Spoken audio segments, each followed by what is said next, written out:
Hello दोस्तों, मेरे channel पर आपका स्वागत है। एक गांव में एक छोटा सा बच्चा था। उसके पिता तो थे, लेकिन माँ की मृत्यु हो गई थी। पिता सारा दिन काम करता और अपने बेटे को पाल पोस कर बड़ा करता है। वह सारे सुख अपने बेटे को देता है जो एक माँ दे सकती थी। उस पिता ने कभी कुछ नहीं मांगा, सिर्फ इतना ही मांगा कि मेरे बेटे को कोई परेशानी ना हो। दिन बीतते गए, बेटा पढ़ लिख कर अच्छी जॉब भी करने लगता है और वह शहर में रहने लगता है।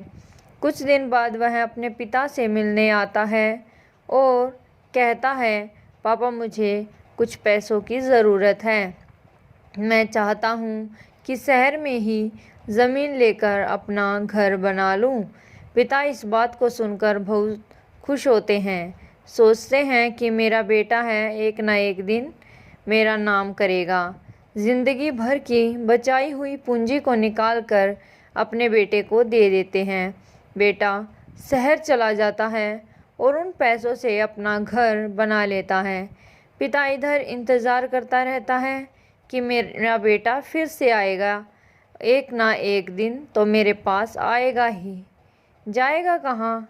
उसके पास अब कोई नहीं जाता था, क्योंकि ना ही अब उस पिता के पास पैसे थे और ना ही रहने की जगह थी। कुछ दिन बाद बेटा फिर लौट कर आता है और अपने पिता से कहता है, पापा अब आप दादाजी बनने वाले हैं। पिता को बहुत खुशी होती है। इस बात को सुनकर वह कहते हैं, तू मुझे मेरी बहू और पोता से कब मिलाएगा? बेटा कहता है, बस पापा थोड़े दिन और। पापा मुझे कुछ पैसों की ज़रूरत है, क्योंकि आजकल थोड़ा जॉब में खींचबीच चल रहा है, जिसके कारण से मुझे कुछ दिन के लिए सस्पेंड कर दिया गया है। पिता के पास कुछ नहीं रहता है देने के लिए, लेकिन फिर भी कहता है, अच्छा बेटा तू रुक, मैं अभी आया कुछ पैसों का बंदोबस्त करके। पिता बाद में महाजन से कुछ पैसे उधार लेकर अपने बेटे को दे देता है और बेटा पैसे लेकर शहर चला जाता है। बरसों गुजर जाते हैं। पिता सोचते हैं कि मैं तो अब दादाजी बन गया होऊंगा। मेरा बेटा पता नहीं मेरे नाती को लेकर कब आएगा। फिर सोचने लगते हैं, समय नहीं मिलता होगा, इसलिए मेरा बेटा अभी तक आया नहीं, वरना आया ज़रूर होता।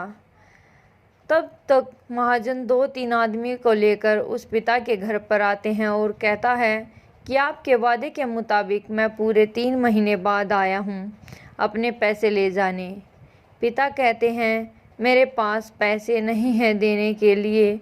महाजन कहता है, जब पैसे देने नहीं थे तो आपने मुझसे उधार क्यों लिया? तभी पिता कहते हैं, ठीक है रुको, मैं तुम्हारे लिए पैसों का बंदोबस्त करके आता हूँ। और वहाँ के नज़दीकी हॉस्पिटल में चले जाते हैं। वहाँ जाकर अपना ब्लड डोनेट करते हैं और अपनी एक किडनी बेच देते हैं और उस महाजन का कर्ज छुटा कर देते हैं। किडनी बेचने के बाद उनकी स्थिति और भी ख़राब हो जाती है और वह उस राह में जी रहे होते हैं कि मेरा बेटा एक दिन आएगा ज़रूर। इस आस में जीते जीते एक दिन पिता की मृत्यु हो जाती है, परंतु उस बेटे को अपने पिता को आग देना भी नसीब नहीं हुआ। दोस्तों, एक पिता की दर्द भरी कहानी है। इस कहानी को सुनने के लिए आपका बहुत बहुत धन्यवाद। अगर मेरी कहानी आपको अच्छी लगी हो तो लाइक शेयर सब्सक्राइब ज़रूर करना।